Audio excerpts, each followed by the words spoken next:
శివాయ గురవే నమః. మహాశివరాత్రి పర్వదిన సందర్భంగా ఋషిపీఠం తరపున ఒక నూతన శివపద ధ్వనిముద్రికని ఇవాళ ఆవిష్కరిస్తున్నాం. దీనికి చాలా ప్రత్యేకత ఉంది. స్వరశ్రీ గరిమెళ్ళ బాలకృష్ణ ప్రసాద్ గారు అనేక శివపదాలని స్వరరచన చేయడం, వారు చక్కగా గానం చేయడం, తన యొక్క శిష్య బృందం చేత పాడించి తన స్వరాలని వ్యాప్తి చేయడం మనకి తెలిసిన విషయమే. శివపదంలో ఎక్కువ ఆల్బమ్లు చేసినటువంటి వారు స్వరశ్రీ గరిమెళ్ళ బాలకృష్ణ ప్రసాద్ గారు. అయితే వారు కీర్తిశేషులయ్యారు. వారు తనువు చాలించడానికి ముందు వారి దగ్గర ఒక 10 పాటలు శివపదాలు ఉన్నాయి స్వరరచన చేయడానికి సిద్ధంగా. కానీ దురదృష్టవశాత్తు వారు అస్తమించడంతో ఆ పాటలు అలాగే ఉండిపోయాయి. వాటిని తిరిగి తీసుకురావాలంటే మనసుకు స్ఫురించినది వారి వారసులు, వారి శిష్యులు అయినటువంటి వారి తనయులు చిరంజీవి గరిమెళ్ళ అనిల్ కుమార్ ద్వారానే ఇది తీసుకురావాలని సంకల్పం కలిగింది. అనిల్ కుమార్కి ఆ 10 పాటలు స్వరరచన చేసి గానం చేసే బాధ్యత అప్పచెప్పగానే వారి నాన్నగారు ఇచ్చిన స్ఫూర్తి, వారి నుంచి లభించిన వారసత్వ సంపత్తో ప్రాప్తించిన కంఠస్వరం, రమ్యమైన స్వరరచన సామర్థ్యం, వీటన్నిటితో అద్భుతంగా ఆ 10 పాటల్ని తాను స్వయంగా స్వరరచన చేసి గానం చేశారు. అదే ఇప్పుడు సర్వలోక శరణ్యుడు అనే పేరుతో విడుదలైనటువంటి ధ్వనిముద్రిక. మహాశివరాత్రి పర్వదిన సందర్భంగా ఋషిపీఠం శివార్పణంగా సహృదయులకు అందజేస్తూ ఉన్నది. ఇందులో విశేషంగా 10 పాటలు ఉన్నాయి. వాటి గురించి తెలుసుకుంటూ దీని ఔచిత్యాన్ని, మాధుర్యాన్ని దర్శిద్దాం. మొదటిగా ఇందులో గీతం కలవు కపి వినాయకౌ అని ప్రసిద్ధి చెంది ఉన్నటువంటి వాక్యాన్ని భావిస్తూ రచించినది. కపి వినాయకులు అంటే హనుమత్ స్వామి, గణపతి ఈ ఇద్దరిని ఆరాధిస్తే కలిలో శీఘ్రఫలం లభిస్తుంది, సత్యఫలం సిద్ధిస్తుంది అని శాస్త్రం చెప్తున్నది. అందుకే రాజమండ్రి వద్ద ఉన్న కొంతమూరులో వల్లభ గణపతి మందిరం, తత్సమీపంలోనే పంచముఖాంజనేయ స్వామి మందిరం కూడా నిర్మించడం జరిగినది. ఈ 2 ప్రతిష్ఠ పూర్తయిన తర్వాత, అంటే మొదట గణపతి ఆలయం నిర్మించి కొంతకాలం తర్వాత పంచముఖాంజనేయ స్వామి ప్రతిష్ఠ చేయడం జరిగినది. ఆ సమయంలో వారు ఉభయుల తత్వాన్ని భావన చేస్తూ ఋషులు ఎందుకు కపి వినాయకులు గొప్పతనం చెప్పారు, అందులో కలిదోషాలను పోగొట్టేవారు కపి వినాయకులు, కలిలో తొందరగా అనుగ్రహించేవాళ్ళు కపి వినాయకులు. అది ఎందుకు అంటే వారిద్దరు తత్వములో కొన్ని సామ్యములు దర్శనమిస్తాయి. వాటిని ఈ కీర్తనలో చెప్పడం జరుగుతున్నది. కలయే కరివదనం కపివదనంచ కలికలుషహరౌ కపి వినాయకౌ అని చెప్తూ ఇందులో మొదటి 2 చరణాల్లో గణపతికి ఒకటి, హనుమంతునికొకటి పదములు కనబడుతుంటాయి. దాని ద్వితీయావిభక్తిని నమస్కరిస్తూ చివరి చరణంలో ద్వివచనంతో ద్వితీయావిభక్తి వస్తుంది. అంటే వారి ఉభయాన్ని కలిపి చెప్పడం, విడివిడిగా చెప్పడం 2 చరణములు, కలిపి చెప్పడం చివరి చరణం. పల్లవులు కూడా మొదటి వాక్యంలో విడివిడిగా కనబడుతుంది, రెండో వాక్యంలో ఇద్దరి యొక్క సామ్య లక్షణాలు కనిపిస్తుంటాయి. వారణ రూపం వందే వానర రూపం తం. మొదటివాడు వారణ అంటే ఏనుగు, రెండోవాడు వానర. ఆయన పంచభూత తత్వకరం, తన 10 చేతుల్లో పంచభూత తత్వాల్ని వల్లభగణపతి చూపిస్తూ ఉంటాడని శాస్త్రం చెప్తున్నది. ఈయన పంచతత్వవదనం, పంచతత్వములు తన పంచవదనాల్లో చూపిస్తుంటాడు. ఆయన విఘ్న పర్వతాలని భేదిస్తే ఈయన ఓషధీ పర్వతాన్ని ఉద్ధరించి పట్టుకున్నాడు. ఆయన రుద్రాత్మజుడు, ఈయన రుద్రాత్మకుడు, రుద్రుని పుత్రుడు అయిన రుద్రస్వరూపుడు. ఈయన ప్రమథగణములకు అధ్యక్షుడు గణపతి, ప్రముదిత హరిగణనాథం, సంతోషంగా ఉన్నటువంటి వానరగణములకు అధిపతి ఇతడు. ఆయన వక్రతుండంతో ప్రకాశిస్తే ఈయన జ్వాలామయమైన వాలంతో ప్రకాశిస్తున్నాడు. ఆయన ఏకదంతుడు, ఈయన ఏకపాద రుద్రుడు. ఆయన మహాగణపతి, ఈయన మరున్నుతం మారుతి. మరున్నుతం అంటే దేవతల చేత నుతింపబడే మారుతి. ఉభయులు కూడా దశ దిశలా వ్యాపించినటువంటి తత్వాన్ని చెప్తూ ఇద్దరూ 10 చేతులతో ప్రకాశిస్తున్నారు. ఇద్దరూ దయాస్వరూపులే, ఇద్దరికీ 3 నేత్రములు ఉన్నాయి, ఇద్దరూ అరుణకాంతితో ప్రభాసిస్తున్నారు. జ్ఞాన గుణములకు ఇద్దరూ నిధులే, ఇద్దరూ రామకార్యానికి నిరతంగా ఉంటారు. అంటే రామకార్యాన్ని సాధింపజేస్తారు.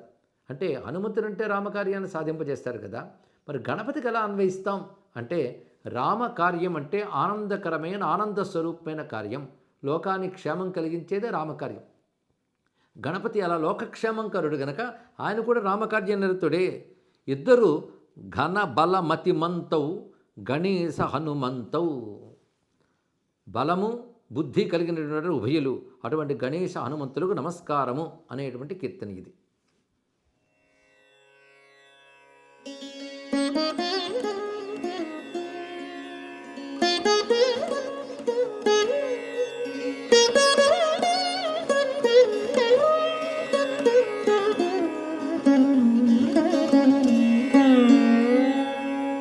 కలయే కరివదనం కపివదనం చ.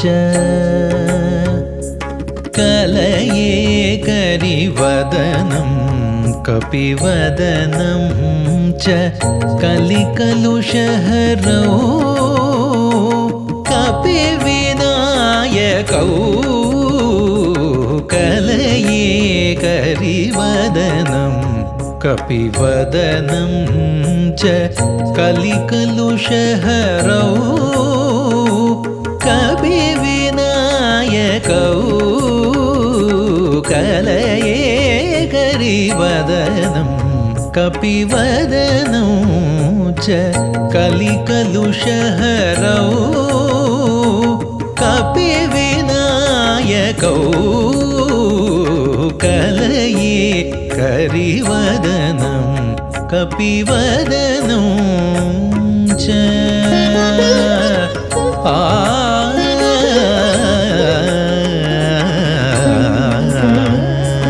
వారణరూపం వందే వానరరూపం తం. పంచభూతతత్వకరం పంచతత్వవదనం. వారణరూపం వందే వానరరూపం తం. పంచభూతతత్వకరం పంచతత్వవదనం. ఉరువిఘ్నాచల వజ్రం ఓషధీనగోద్ధారం. రుద్రాత్మజమానతోస్మి రుద్రాత్మకమనిశం. ఉరువిఘ్నాచల వజ్రం ఓషధీనగోద్ధారం. రుద్రాత్మజమానతోస్మి రుద్రాత్మకమనిశం. కలయే కరివదనం కపివదనం. పంచాక్షరి గర్భితంగా శ్రీశైల మల్లికార్జును స్తుతిస్తూ ఒక మంత్రంగా శ్రీశైలనాథాయ నమశివాయ ఈ మంత్రాన్నే పల్లవిగా తీసుకుని రచించినటువంటి కీర్తన ఇది. ఈశాయ అర్ధనారీశాయ శంభవే. అరుణుడు అని రాక్షను సంహరించడానికి భ్రమరాంబిక ఆవిర్భవించి అతను సంహారం చేసి తర్వాత శ్రీశైలానికి వచ్చినది అని పురాణ కథ. మరి అంతకుముందు అమ్మవారు లేరా అంటే స్వామి మల్లికార్జునుడిగా ఉన్నప్పుడు అమ్మవారు అర్ధనారి అనే దేవతగా వచ్చినది అని మనకి శ్రీశైల ఖండం మొదలైన గ్రంథములు చెప్తున్నాయి. ఇప్పటికీ అర్ధనారి అనే రూపంతో అమ్మవారు శ్రీశైలంలో ఉన్నారు. అందుకే ఈశాయ అర్ధనారీశాయ శంభవే. పైగా శ్రీశైల పర్వతమే శివస్వరూపం చెప్తూ పర్వతాకారాయ పంచాననాయ. పర్వతమే శివస్వరూపం. అందుకే ఆ పర్వతానికి ఉన్నటువంటి 5 ముఖములు, 4 ముఖాలు 4 ద్వారాలు అంటారు. ఇంకోటి శ్రీశైల శిఖరం. 5 కూడా శివుని యొక్క 5 ముఖాల వలె ప్రకాశిస్తున్నాయి. నిర్వాణ శిఖరాయ నిఖిలాత్మకాయ. ఆ శిఖరం మోక్షాన్నిచ్చే శిఖరం గనక నిర్వాణ శిఖరం. సర్వదేవతలు మునులు సేవించే ఆ పర్వతము, ఆ పర్వతంపై ఉన్న మల్లికార్జునుడు తెల్లని కాంతులుతున్నాడు. ఎలాగంటే పర్వశశి ధవళాయ. పర్వం అంటే పూర్ణిమా పర్వం. ఆ పూర్ణిమా పర్వం నాటి చంద్రుని వలె తెల్లని కాంతులుతున్నాడు. పరమాద్భుతంగా ఉన్నాడు. పాతాళ గంగా స్నాత శుభ్రాంగాయ. అక్కడున్న పాతాళ గంగలో అభిషిక్తుడైనటువంటి స్వామి జ్యోతిర్లింగ రూపుడే ప్రకాశిస్తున్నాడు.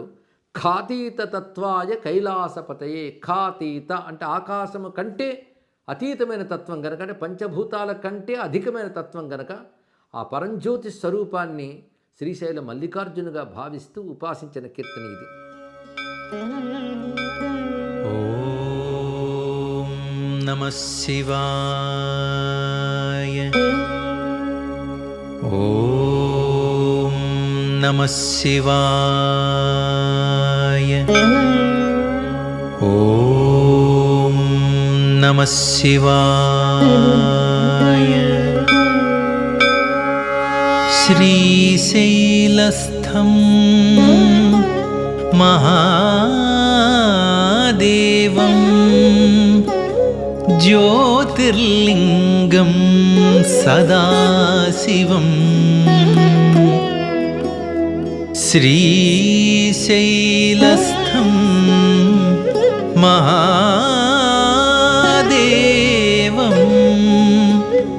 ज्योतिर्लिङ्गं सदाशिवं भ्रमराम्बा समायुक्तं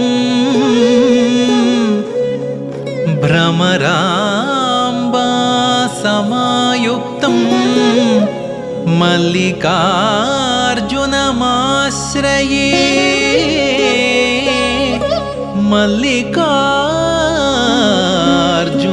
मल्लिकार्जुनमाश्रये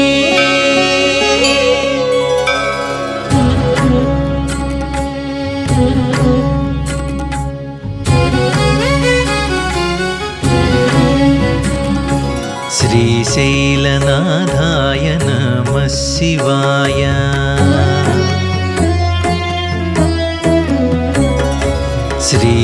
श्रीशैलनाथाय नमः शिवाय ईशायार्धनारीशाय शम्भवे श्रीशैलनाथाय नमः शिवाय ईशायार्धनारीशाय शम्भवे श्रीशैलनाथाय नमः शिवाय श्रीशैलनाथाय नमः शिवाय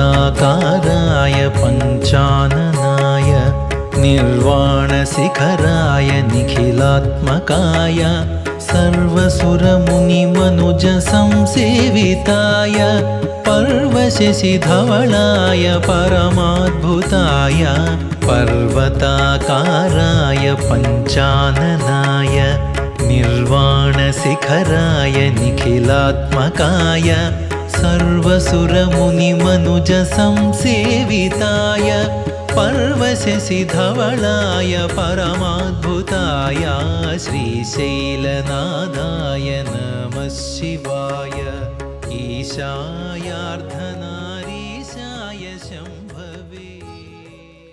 దక్షిణామూర్తిపై రచించిన కీర్తన ఇది. ఇందులో పరస్పర విరుద్ధమైన అంశములు ఎలా సమన్వయింపబడతాయో చెప్పబడుతుంది. మాటలేకని ఇతడు మహిత బోధను చేసే ఏటి వింతల వేల్పో ఈ జవ్వనపు శివుడు. జవ్వనపు శివుడు అంటే యవ్వనంలో ఉన్న శివుడు. 16 ఏళ్ల వయస్సులో గోచరిస్తాడు దక్షిణామూర్తి. అందుకే జవ్వనపు శివుడు. మాట లేకుండానే బోధ చేశాడు. అసలు మాటతోనే బోధ ఉంటుంది, ఈయన మాట లేకుండా బోధ చేశాడు. అలాగే కన్నులు అరమూసుకున్నాడు. కన్నులు అరమూసుకున్నా జగత్తును చూస్తూ ఉంటాడు, అదొక ఆశ్చర్యం. కన్నులరమూసుకొని కాంచుచుండును జగము ఎనరానిది వీని ఇట్టి చూపుల సరణి. పైగా స్థాణువై ఉంటాడు. స్థాణువు అంటే స్థిరంగా ఉండేవాడు అని అర్థం. తాను కదలకుండా స్థాణువై ఉంటాడు, లోకాల్ని కదిలిస్తూ ఉంటాడు. చెట్టు మొదట్లో కూర్చున్నట్టు కనిపిస్తాడు, కానీ చెట్టు మొదట్లోనే ఉంటాడా? విశ్వమంతా నిండి ఉంటాడు. చెట్టు మొదటునే దోచి చెలుగు నీ సామి ఎట్టులీ జగము తానే నిండుటలు తెలిపే పట్టుగా విశ్వ సంభార సంసారి ఏ పట్టునను వైరాగ్య పద్ధతిని బోధించే. ఇంత విశ్వాన్ని కుటుంబంలో నడిపిస్తున్నటువంటి భగవంతుడు ఏమీ పట్టని వైరాగ్యంతో గోచరిస్తున్నాడు. అసలు దక్షిణామూర్తి అంటే మాటలోనే ఒక చమత్కారం ఉంది. దక్షిణామూర్తి అంటే దాక్షిణ్యం మూర్తి భవించినట్టున్నాడు అని ఒక అర్థం. దక్షిణ అమూర్తి, దక్షిణుడు ఈయనే, అమూర్తి ఈయనే.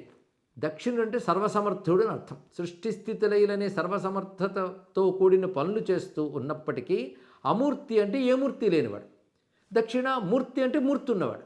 కానీ ఒక్క మాటలోనే అమూర్తి మూర్తి రెండు అర్థాలు ఉన్నాయి. అంటే రెండూ కూడా తానే మూర్తిగా కనబడతాడు, అమూర్తిగా ఉంటాడు.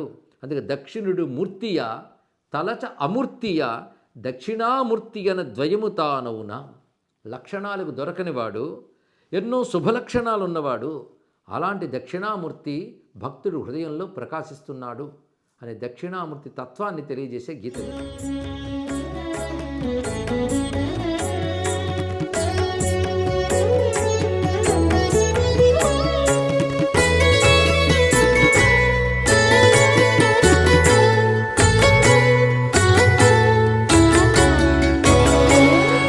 మాటలేకని ఇతడు మహిత బోధను చేసే మాటలేకని ఇతడు మహిత బోధను చేసే ఏటి వింతల వేల్పోయి జౌవనపు శివుడు మాటలేకని ఇతడు మహిత బోధను చేసే ఏటి వింతల వేల్పోయి జౌవనపు శివుడు మాటలేకని ఇతడు మహిత బోధను చేసే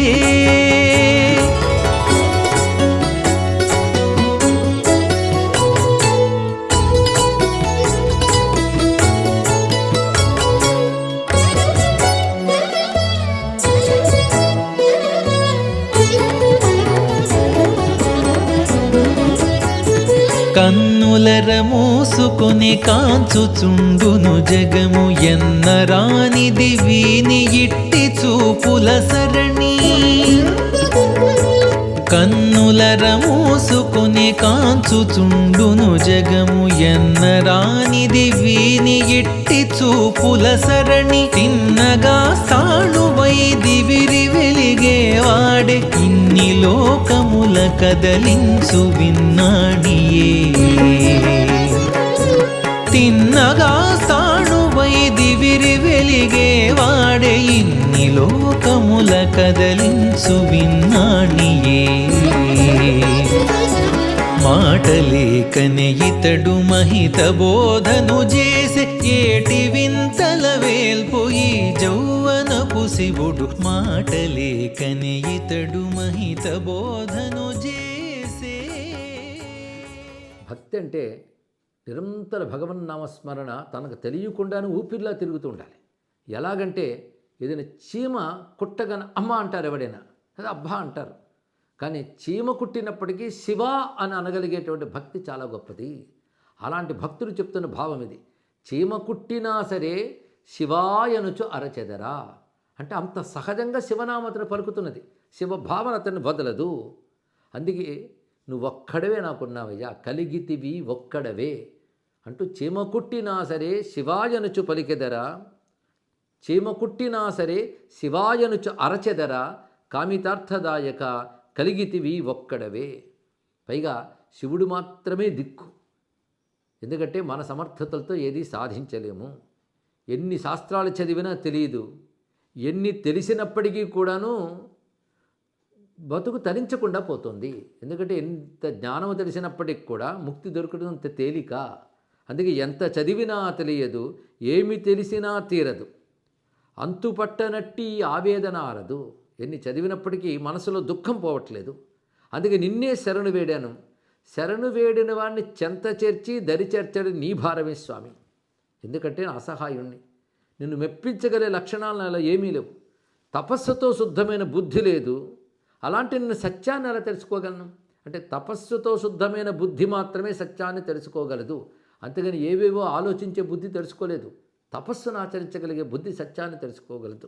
అలాంటి తపస్సు నా వద్ద లేదు. అందుకే నువ్వే ఉపాయంతో ఆదరంతో నన్ను అనుగ్రహించాలని శరణాగతి ఇందులో కనబడుతున్నది. చీమ కుట్టినా సరే శివాయనుచు అరచెదర. చీమ కుట్టినా సరే, చీమ కుట్టినా సరే, చీమ కుట్టినా సరే, చీమ కుట్టినా సరే, చీమ కుట్టినా సరే శివాయనుచు నరచెదరా.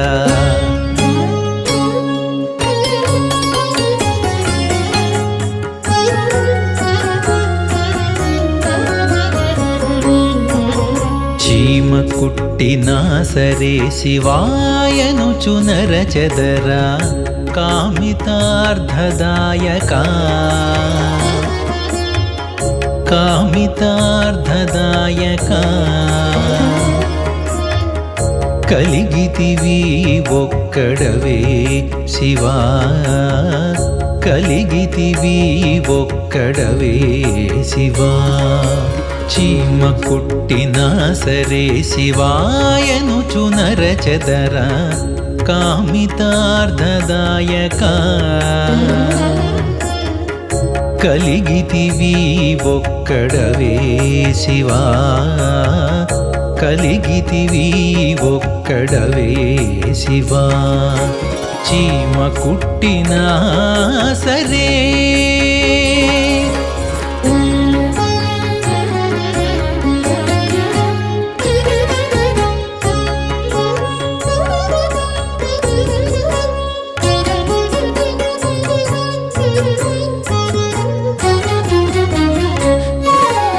ఎంత చదివినా తెలియదు ఏమి తెలిసినా తీరదు అంతు పట్టనట్టి ఆవేదన ఆరదు ఎంత చదివినా తెలియదు ఏమి తెలిసినా తీరదు అంతు పట్టనట్టి ఆవేదన ఆరదు ఇంతట నీ శరణు జొచ్చి నిలిచినాడ సామి చెంత చేర్చి దరి చేర్చుట అంతా నీ భారమే ఇంతట నీ శరణు జొచ్చి నిలిచినాడ సామి చెంత చేర్చి దరి చేర్చుట అంతా నీ భారమే చీమ కుట్టినా సరే శివాయనుచు నరచెదరు సర్వలోక శరణ్యుడి శంభుడొక్కడే సర్వలోకానుకు దిక్కైన వాడు శివుడు. ఇందులో శివతత్వం చెప్పబడుతుంది. శివుడు అనగానే శక్తి సహితుడు అని తెలుసుకోవాలి. అందుకే సర్వాణీనాథుడి సుపర్వవంద్యుడు. సుపర్వులు అంటే దేవతలు, దేవతల చేత నమస్కరింపబడేవాడు. తత్వత శివుని స్వరూపం ఏమిటి అంటే సహస్రార కమల సుధాసార బిందువు. సహస్రార కమలం అత్యున్నతమైన శాశ్వత స్థానం. అక్కడ బిందు రూపంతో ఉంటాడు. ఈ బిందువు ఏమిటి అంటే పద్మంలో మకరందం సారం, సహస్రార కమలంలో సారం పరమాత్మ తత్వము. అది శివశక్త్యాత్మకము. అదే బిందు రూపంలో ప్రకాశిస్తూ ఉంటుంది. ఆ తత్వమే ఇది యోగపరంగా చెప్పినది. జ్ఞానపరంగా రహస్యమై ఉపనిషత్తులందు సీధువు. అది ఉపనిషత్తుల్లో రహస్యముగా చెప్పబడుతున్న అమృత స్వరూపము. రహస్యము అంటే బ్రహ్మ విద్య, పరబ్రహ్మస్వరూపము. అలాంటి ఉపనిషత్తులు యందు ఇంద్రియములతో తెలియబడినటువంటి పరమాత్మ తెలియబడతాడు. అందుకే రహస్యం అన్నారు. అదే అమృత స్వరూపం కనుక సీధువు అని చెప్పబడింది. అదే వేదాది శాస్త్రముల్లో శబ్దరూపంలో ఉన్నటువంటి అమృత సముద్రం వంటిది. అదే జ్యోతిస్వరూపం కూడా. అహర్నిశల జ్యోతిస్సులకైన ధాతువు. పగలు రాత్రి కూడా ప్రకాశించే జ్యోతిర్మండలాలకు మూలమైన జ్యోతి పరమేశ్వరుడే. జ్యోతిషామపి యజ్యోతి అని ఉపనిషత్తు చెప్తున్నది. పరతత్వముగా శివుని చెప్తున్నటువంటి కీర్తన ఇది. అలాగే కర్మము ధర్మము పాటించేటువంటి జీవితం కలిగిన వారికి గతి గమ్యం కూడా భగవంతుడే. ధర్మములకు ఫలాన్నిచ్చేవాడే ఆయన. పైగా అన్ని మార్గములకు గమ్యమై రహస్యంగా ప్రకాశించే భగవానుడు అంటూ శివతత్వాన్ని సంభావించే కీర్తన.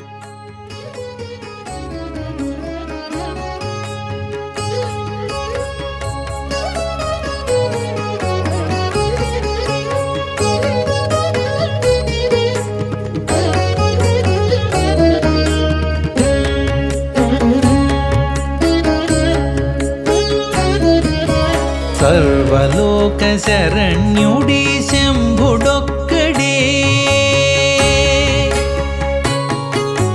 సర్వలోక శరణ్యుడి శంభుడొక్కడే శర్వాణీనాథుడి సుపర్వవంద్యుడు సర్వలోక శరణ్యుడి శంభుడొక్కడే శర్వాణీనాథుడి సుపర్వవంద్యుడు సర్వలోక శరణ్యుడి శంభుడొక్కడే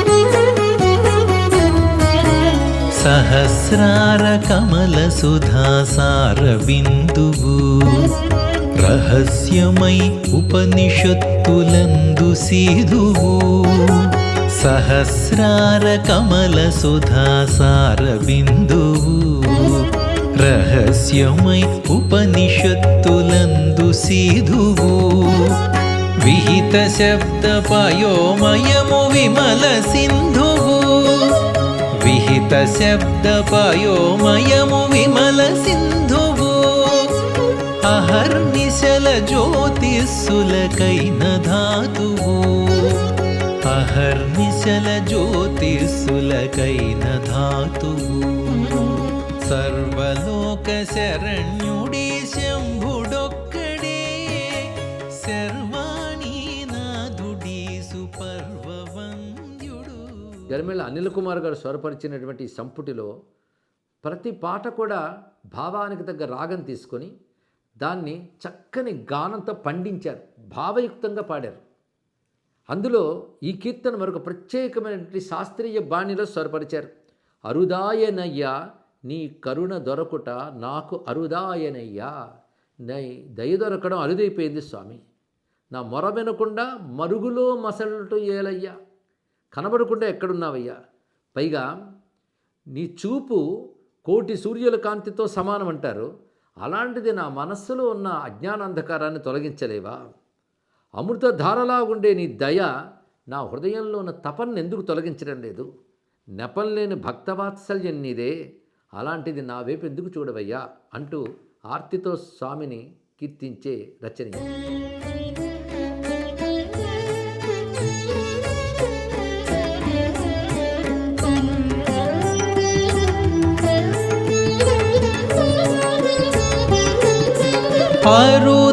అరుదాయనయ్య నీ కరుణ దొరకుట నాకు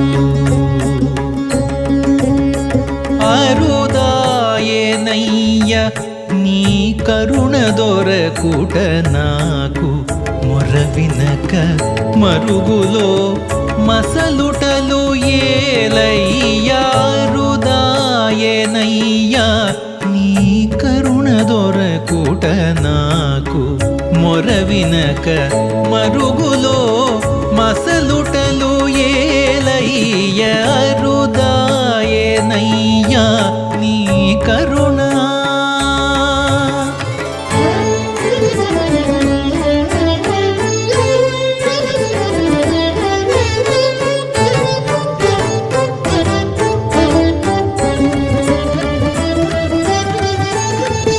కోటి సూర్యుల కాంతి సాటియవు నీ చూపు పాటిగా మదియిరుల ధాటి జీల్చగలేద కోటి సూర్యుల కాంతి సాటియవు నీ చూపు పాటిగా మదియిరుల ధాటి జీల్చగలేద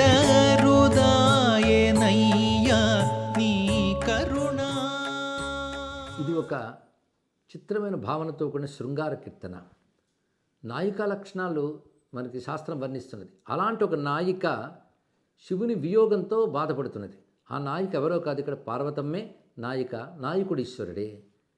పరమేశ్వరుడు ఈ లోక వ్యవహారాలని చక్కబెడుతూ ఉంటాడు. పైగా నటరాజుగా ఉన్నటువంటి వాడు సభ తీర్చి వారందరితో ఋషులతో దేవతలతో మాట్లాడుతుంటే అమ్మవారు ఒక్కతే తన భవనంలో తానున్నది. అలాంటి శివుడు ఎప్పుడు కూడాను లోక వ్యవహారాలు అవి చూసుకుంటున్నాడు, కానీ నన్ను గమనించడం లేదు అని ఆ వియోగం తట్టుకోలేక అమ్మవారు అనుకుంటున్నట్లుగా భావించిన ఒక భావనది. ఇంత తడవు సేయనేల కంతువైరి పురారి. కంతువైరి అంటే మన్మథ శత్రువు. మన్మథ శత్రువు గనుకనే అటువంటి భోగములు రసజ్ఞత ఇవేవీ లేకుండా నువ్వు నన్ను పట్టించుకోవడం లేదన్న భావం ఇందులో ఉంది. పంతమా పరాక ఎంతకు చెంతకు రావే. ఏమైనా పంతం పట్టేవా లేదా పరాగ్గా ఉన్నావా? నా దగ్గరికి రావడం లేదు. పైగా నువ్వు ఎప్పుడు సభాగోష్ఠులతో ఉంటావు కొన్నాళ్ళు, ఒక్కొక్కసారి విరాగిలా యోగిలా తపస్సులో కొన్నాళ్ళు ఉంటావు. నాతో హాయిగా ఉండే సందర్భం ఎప్పుడో. నీతో ఏకాంతమే నీ కాంతకు కరవా. నీతో ఏకాంతం నీ కాంతకు లభించదా? ఇంకా ఇక లోకంలో అందరూ ఏమంటారంటే గౌరీకాంతుడు పార్వతీరమణుడు అంటారు. అలాంటి పేర్లు నీకున్నాయి, కానీ పేరుకే కానీ నా మీద నీకు ప్రేమ లేదేమో. ఎన్ని మార్లు కబుర్లు పంపడం జరిగిందో, ఇప్పుడు వస్తాను అప్పుడు వస్తానని చెప్పి అప్పటికి రావట్లేదు నువ్వు. ఎన్ని కబురులంపినా ఇటు రానే రావు, వినతులెన్ని పంపినా విననే వినవు. పైగా నా బాధలన్నీ చెలికత్తెలతో చెప్పుకోవడంతో నాకు అయిపోతున్నది. నువ్వేమో ఋషులతోనూ దేవతలతోనూ సమావేశాలు ఏర్పరచుకుంటావు. నేను నీ వియోగంతో నిట్టూర్పులు, విరహాలు, విసుగులు వీటితో ఉంటున్నాను. నువ్వు సభాపతిగా ఆ గుంపుల్లో ఉంటున్నావు. చూస్తూ ఉంటే సంధ్య వాలిపోతోంది, రేయి గడిచిపోతోంది. నువ్వు కాసింతగా నన్ను చూడ్డానికి రావట్లేదే, ఉలుకు పలుకు లేదా, నా వలపు తలపు నీకు తెలియదా? ఇలా నువ్వు రాకపోవడంతో ఉక్రోషం వచ్చి బింకంగా ఉంటాను, కానీ తీరా నువ్వు వచ్చాక బింకమన్నీ వదిలి కరిగిపోతానేమో. ఇది నిజానికి అక్కడ పార్వతీదేవికి నిజానికి శివునితో వియోగం ఉండదు. అయినప్పటికీ భక్తుడు హృదయం నాయికలా అవుతూ పరమేశ్వరుని కరుణను కోరుకుంటూ భగవద్ కరుణ లభించలేదే అని విరహ వేదనతో ఉన్నటువంటి భావన ఇది భక్త భావన.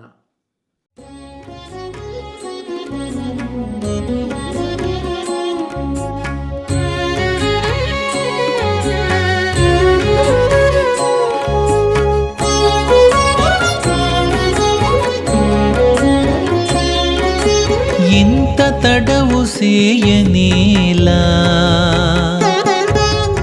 ఇంత తడవు సేయనేలా, ఇంత తడవు సేయనేల కంతు వైరీ, ఇంత తడవు సేయనేల కంతు వైరి పురారీ, ఇంత తడవు సేయనేల కంతు వైరి పురారి పంతమా పరాకా, పంతమా పరాకా ఎంతకు చెంతకు రావే, ఇంత తడవు సేయనేల కంతు వైరి పురారి పంతమా పరాకా ఎంతకు చెంతకు రావే.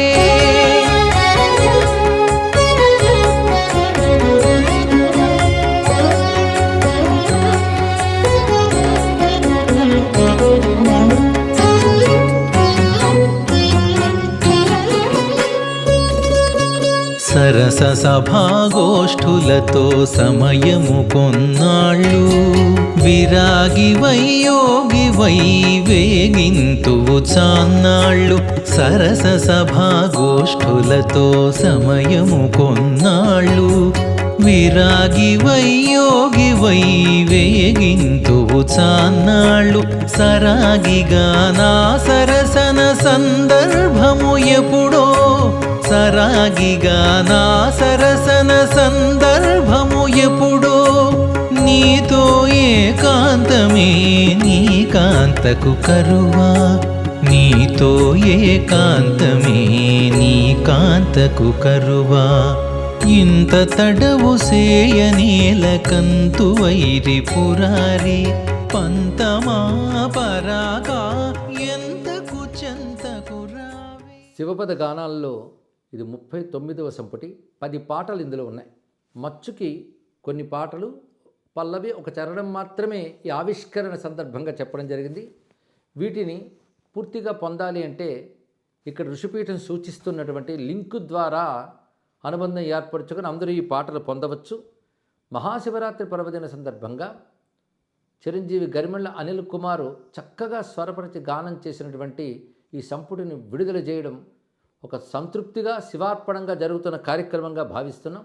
ఇలాంటి అరుదైన ధ్వనిముద్రికని శివకైంకర్యంగా సమర్పించినటువంటి వారు చిరంజీవి మేడూరి సర్వశ్రీనివాస్ శర్మ, చిరంజీవి సౌభాగ్యవతి ఆనందమాధురి దంపతులు. వీరు అమెరికాలోనే ఉంటారు. శివపదాలపై చాలా అభిమానం కలిగిన వారు, ఋషిపీఠంపై చాలా అనురక్తి కలిగినటువంటి వారు. ఋషిపీఠం కార్యక్రమాల్లో చురుగ్గా పాల్గొనేటువంటి ఈ దంపతులు శివార్పణంగా దీనికి కైంకర్యాన్ని సలిపారు. వారికి శివానుగ్రహం సంపూర్ణంగా కుటుంబానికి అందరికీ లభించాలని స్వామిని ప్రార్థిస్తూ, ఇంత చక్కగా స్వరరచన చేసి గానం చేసిన చిరంజీవి గరిమెళ్ళ అనిల్ కుమార్ గారు భవిష్యత్తులో కూడా ఎన్నో శివపదాలు చేసి సత్కీర్తిని పొందాలని భావిస్తూ సర్వం శివార్పణమస్తు. శివో రక్షతు. సర్వలోక శరణ్యుడి శంభుడొక్కడే, శర్వాణి నాథుడి సుపర్వవంద్యుడు. సర్వలోక శరణ్యుడి శంభుడొక్కడే, శర్వాణి నాథుడి సుపర్వవంద్యుడు. సర్వలోక శరణ్యుడి